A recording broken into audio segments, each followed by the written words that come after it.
que están en la expectativa. ¿Qué va a pasar con nosotros a raíz de el aumento en los montos para obtener la facturación gratuita? Se ha tomado una decisión por parte del gobierno nacional de reducir los montos, el límite de la facturación, y cómo afecta esto en la micro, pequeña y mediana empresa. Alicia, bienvenida. Sí, muy buenos días, Álvaro, y a los que acompañan en este momento este panel. Igualmente, buenos días a todos los que nos escuchan a nivel nacional. Y como presidente de Fedecámaras, representando 16 cámaras de comercio a nivel nacional, componente de micros, pequeñas, medianas y grandes empresas, evidentemente nos preocupa esta medida que ha tomado la DGI a partir del 29 de julio del 2025, cuando se genera esta resolución, y que para nosotros fue de impacto, porque definitivamente es una medida que tiene que ver con la jurisdicción de la DGI en virtud de querer modernizar, por un lado, el Estado con la facturación electrónica que viene de años atrás y de hacerla implementar de manera correcta. Nosotros consideramos que la DGI está en todo su derecho.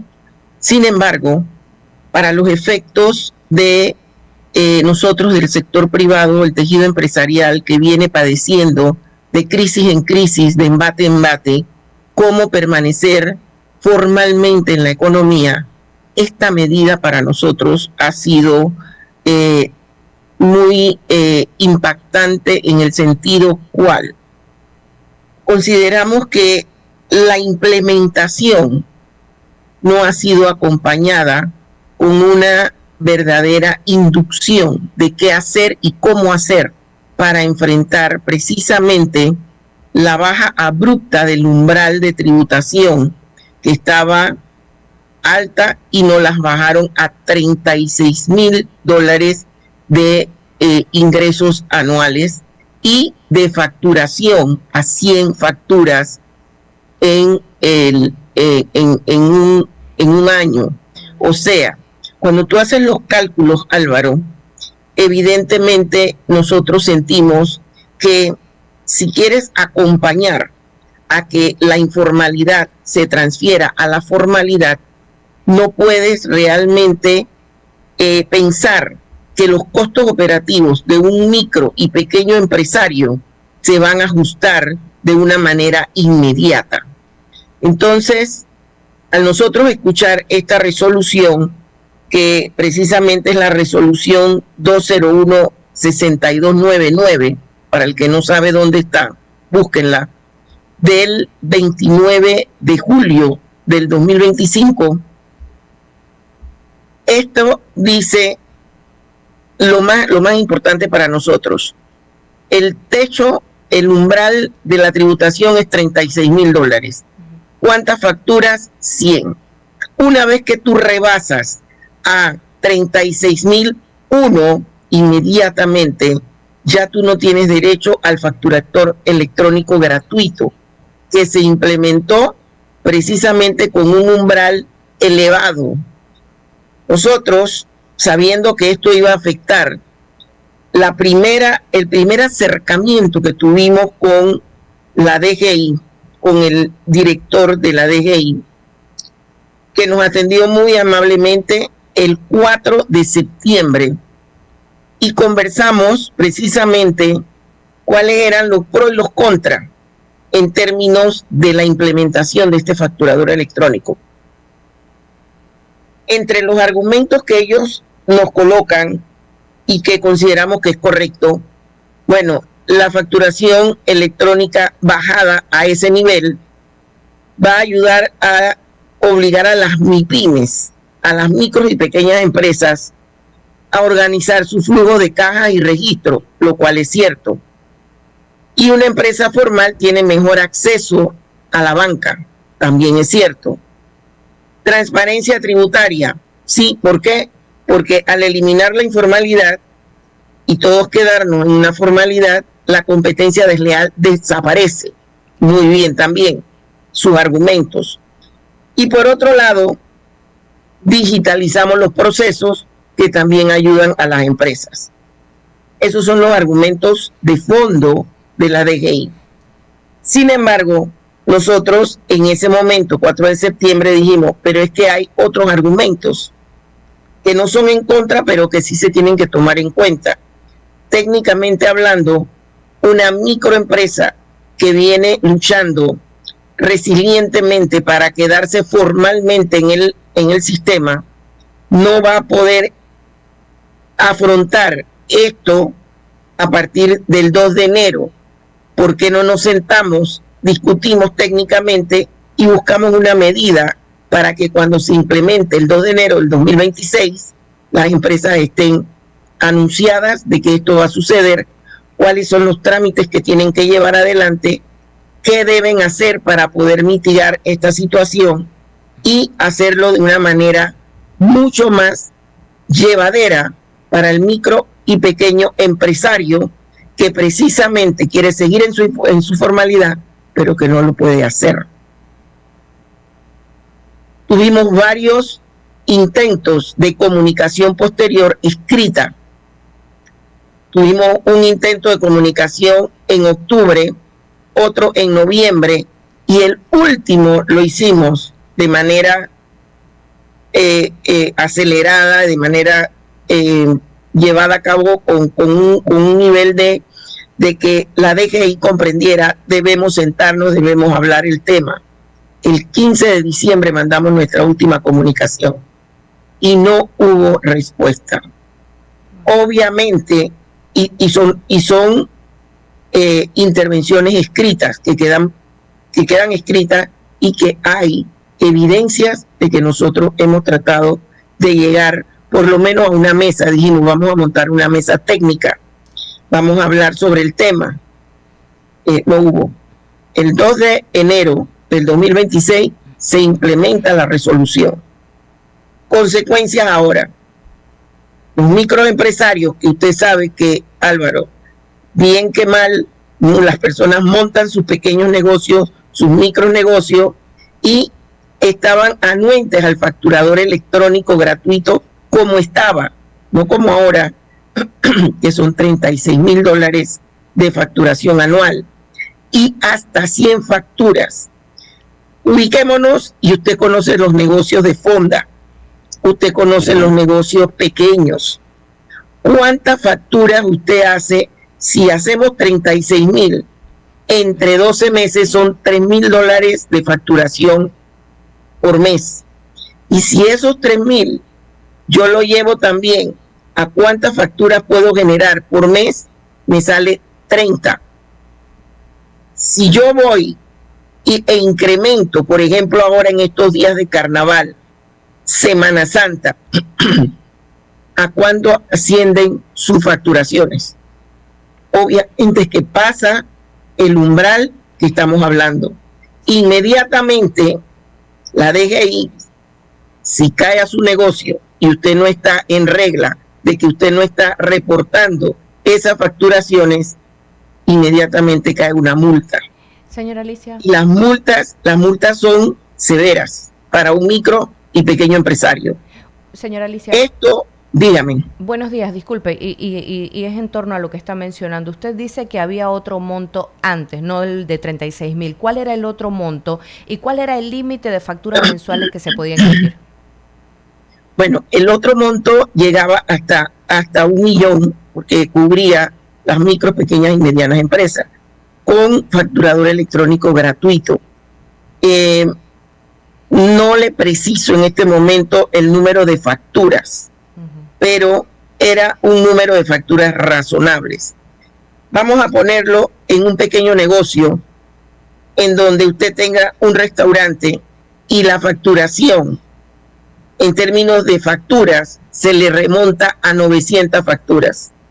Inmediatamente usted tiene que considerar recabar una firma electrónica, debe hacerlo, debe también colocar dentro de esa línea un PAC, que es un proveedor autorizado, aproximadamente en pago mensual a ese proveedor autorizado, usted debe pagar entre 35 a 45 dólares mensuales para poder entonces admitir sus 1000 facturas que puede tener en un año.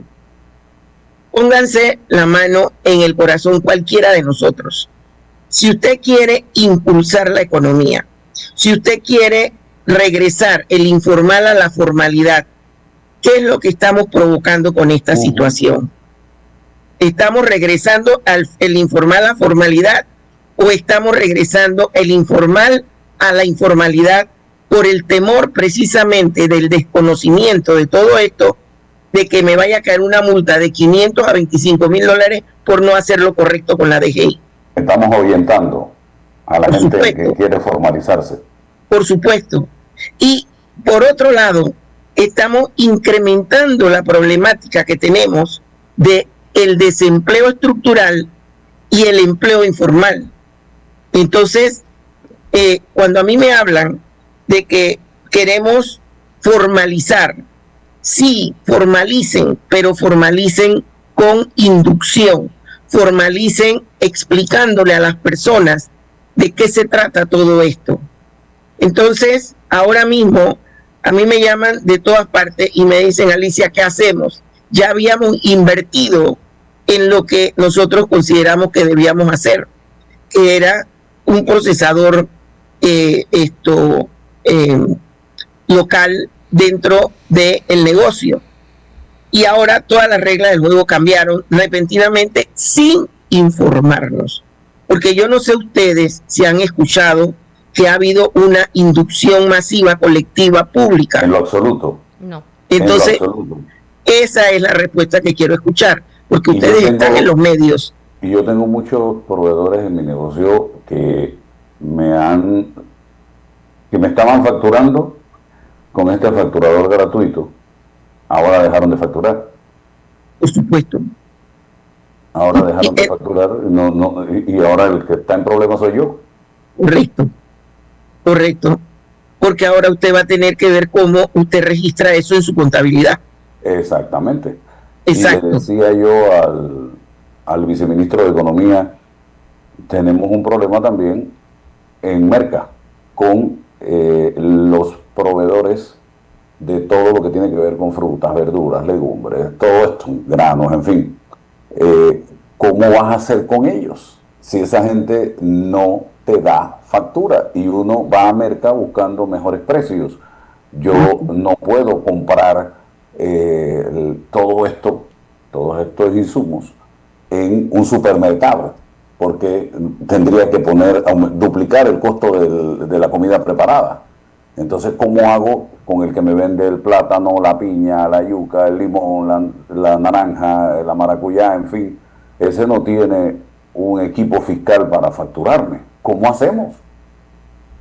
Lamentablemente la respuesta no la tenemos, y esa era la razón por la cual nosotros como Fedecámaras le solicitamos al director que nos concediera la oportunidad de sentarnos en una mesa técnica y conversar y tratar de ver cómo buscábamos esa relación gobierno-sector privado a estos niveles del tejido empresarial, en donde todos nos sintiéramos cómodos y tranquilos.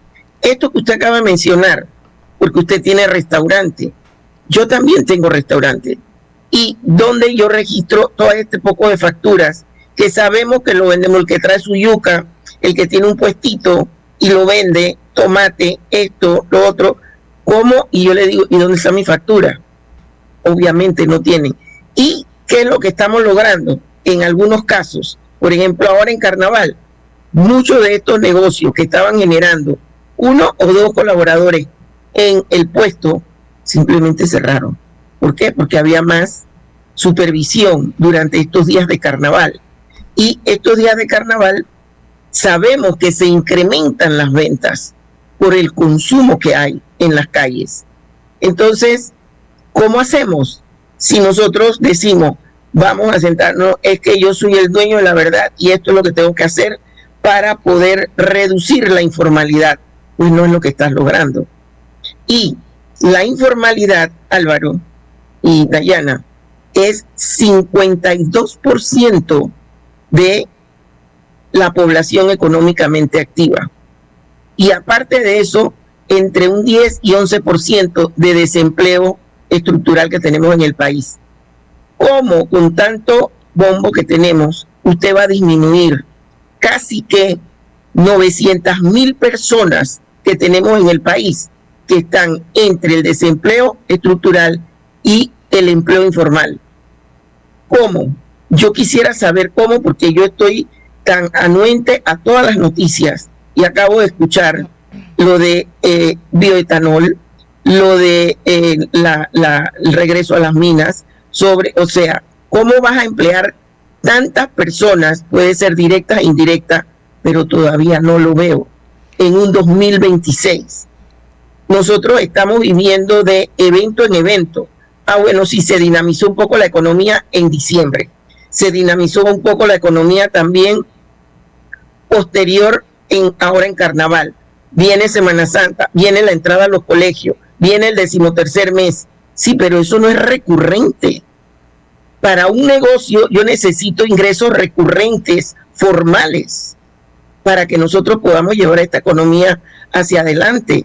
El que tiene sus ingresos formales está feliz, pero el que no lo tiene, tiene que seguir buscando su dinero como pueda en la calle. Pero esto ahuyenta. ¿Y dónde se dinamizó? Porque en áreas muy puntuales, porque hay en otros lugares donde, por ejemplo, ahora con los carnavales, la economía no se dinamizó, al contrario, se apagó. Y el 28 hay que pagar la quincena, como si fueran 15 días de quincena laborando ininterrumpidamente. Todo Correcto. Eso hay que verlo, Alicia, y esa dinamización de la economía en esos puntos es coyuntural. Ya se acabó el carnaval, vuelven y apagan el switch hasta que no venga, como usted misma dice, Semana Santa quizás, donde se da una afluencia a algunos puntos del interior de la República. Y lo que hay que buscar es una fórmula en la que la economía se vaya en franco crecimiento, en igualdad de condiciones para todo el mundo. Es que precisamente cuando nosotros hablamos de que se incrementa el Producto Interno Bruto en el país y la gente ve ese indicador como un indicador clave, lo cual es cierto, nos sirve a muchos que sabemos utilizar el indicador, pero ese indicador no permea hacia las partes, hacia precisamente esta economía del tejido empresarial, que yo digo que se mueven como hormiguitas alrededor del país. Estas son las que generan realmente la liquidez, son los que generan los pequeños empleos, son los que generan, porque usted no ve las grandes empresas en estos lugares. Usted sabe que yo soy de Chepo, del área este. Yo no veo esas grandes empresas para esta área. Sin embargo, sí veo una cantidad enorme de población preguntando por empleo, buscando empleo, gente que quiere hacer algo, pero que le da temor las tantas trabas en términos de normativas, tanto locales como nacionales, para que puedan establecer un pequeño negocio. Entonces, viéndolo desde ese punto de vista, yo considero, Álvaro, que la DGI, con todo el respeto que se merecen, y todos queremos que recaude, porque recaudación, si se implementan como deben ser los fondos adicionales de esa recaudación, es para toda la población panameña, si se hace con una verdadera distribución de igualdad en todas las necesidades del pueblo panameño.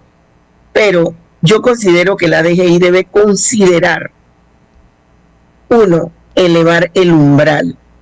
Aquí tengo que reconocer que AMPIME y nosotros como Fedecámaras mandamos la solicitud de que ese umbral subiera a 150,000, que es, en términos de correlación con AMPIME, lo que debemos esperar. Bueno, la microempresa es de $1 a 150,000 de facturación anual, pues entonces eleva el umbral a 150,000. Automáticamente, si lo aumentas a 150,000, debes aumentar el número de facturas para que vaya acorde. Eso por un lado. Por otro lado, puede haber una moratoria de sanciones como un acompañamiento mientras las empresas entienden y comprenden qué es lo que está pasando. Pero aquí la gente no sabe lo que está pasando. Señora Alicia, se lo han ¿usted consideran volver a acercarse a la DGI, hacer una reconsideración sobre esto, plasmar estas iniciativas que usted está mencionando nuevamente ante ellos para que se les escuche y se les tome en cuenta? ¿O han considerado ir a tocar otras puertas, por ejemplo, en la Asamblea Nacional o en otros lugares para que puedan ser escuchados? Nosotros hemos hecho todos los intentos, primero con la DGI por el nivel también de acercamiento que hemos tenido con el director, que muy amablemente Camilo nos abrió las puertas, conversamos muy amenamente y quedamos precisamente en montar una mesa técnica, no con el objetivo de tumbarle su iniciativa de querer formalizar la mayor cantidad de empresas, pero sí con la intención de poder llegar a un acuerdo de implementación de esta resolución.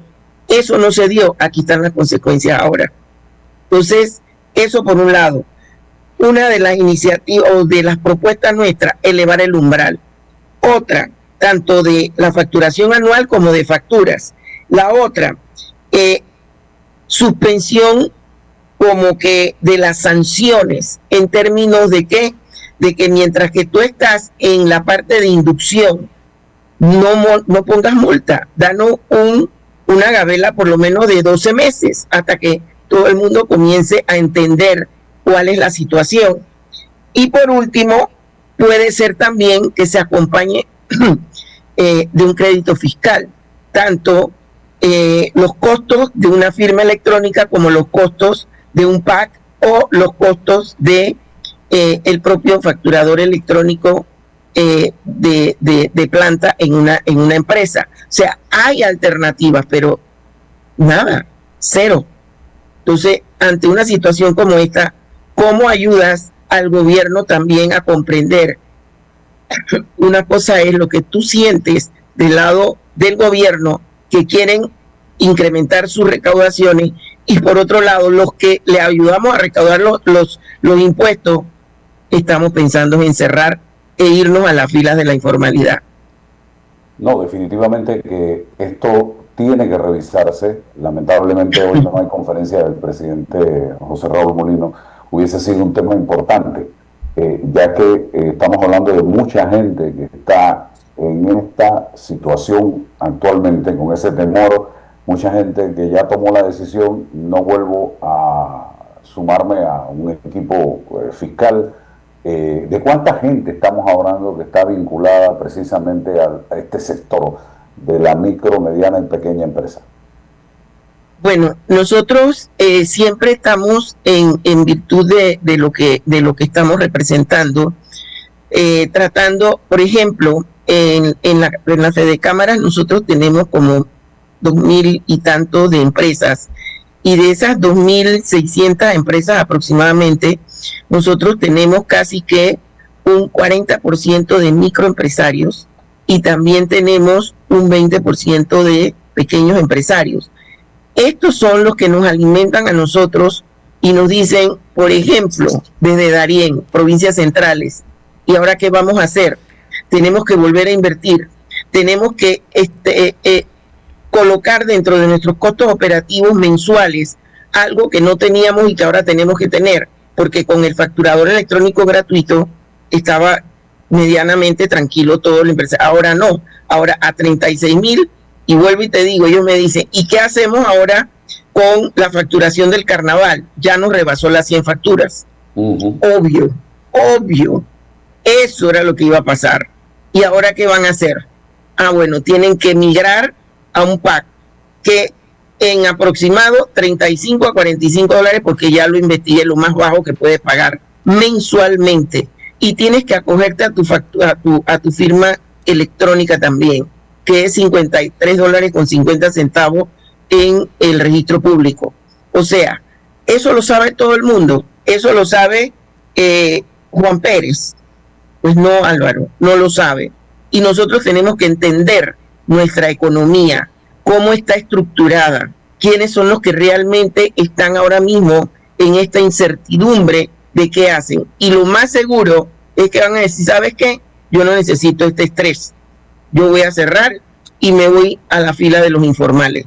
Allá no tengo ningún problema. ¿Estamos ayudando a recaudar fondos? No, estás deteriorando el ingreso de tus fondos. Y esto no es de ahora, esto viene recurrentemente en términos de análisis. Una cosa es querer recaudar y está muy bien, y otra cosa es qué tanto vas a recaudar o vas a dejar de recaudar si tú no haces también el ejercicio de un punto de equilibrio entre tu norma y lo que realmente pasa en la calle. ¿Hay alguna opción legal ante la Corte Suprema, Alicia? No lo hemos considerado como tal. Nosotros todavía estamos esperanzados a lo que acaba de mencionar Lisbeika, en el sentido de que nos permitan nuevamente sentarnos y ver en qué forma podemos hacer la inducción y la transición de una norma a otra norma. Esto es una transición y todas las transiciones son traumáticas per se. Ahora, sin información es un caos. Bueno, ¿algo más que agregar, Alicia? Bueno, lo único que yo quiero agregar es que ahora viene mañana el pago del 13º mes del sector público, casi 400 millones de dólares. Nuevamente va a haber un pequeño boom en cuanto a la dinámica del comercio y de las compras de útiles escolares. Sin embargo, vuelvo y caigo en lo mismo, no es recurrente, porque los 13º mes en este país tienen nombre y apellido.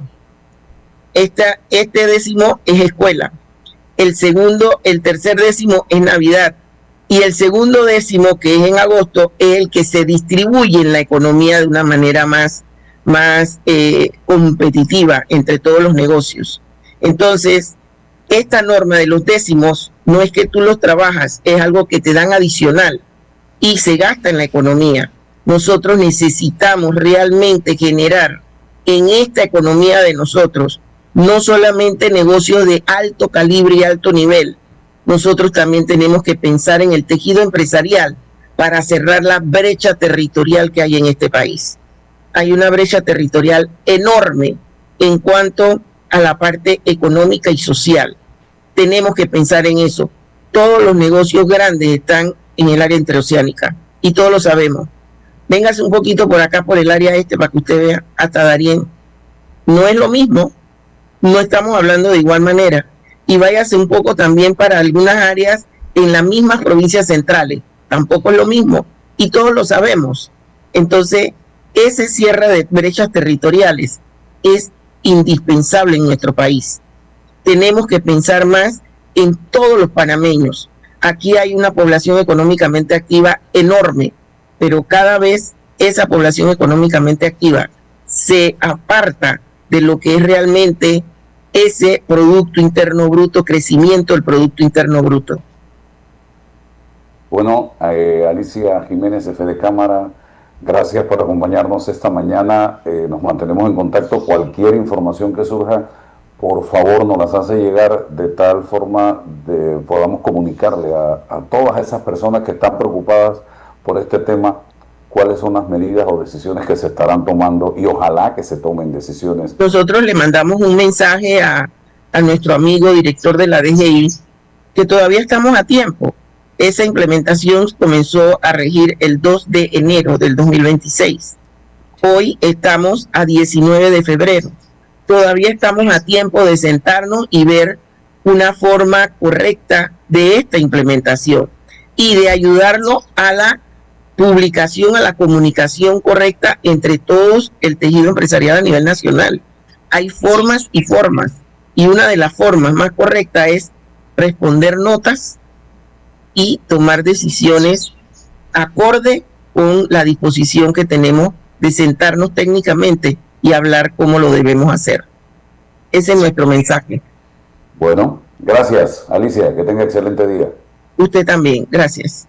Cómo no. Interesante este tema y que deja al descubierto una situación que puede ser peor el remedio que la enfermedad para el propio gobierno, que está muy interesado en la recaudación, en llevar a la formalidad a muchos pequeños, medianos comerciantes que andan en la informalidad en este momento, y con esta decisión pareciera que hay gente que va a salir corriendo y no va a sumarse a este tema. Así que vamos a ver en qué Así queda. es. Gracias. Pasen buen Vamos día. acá con Dayana Bernal Vázquez de la Fundación Todas Somos. Ellos o ellas recientemente en un comunicado al país anunciaron que para el pasado viernes 13 de febrero estarían presentando un habeas data contra la directora general de la Secretaría Nacional de Niñez, Adolescencia y Familia, Ana Melinda Fábrega Guardia. Todo esto por el tema de los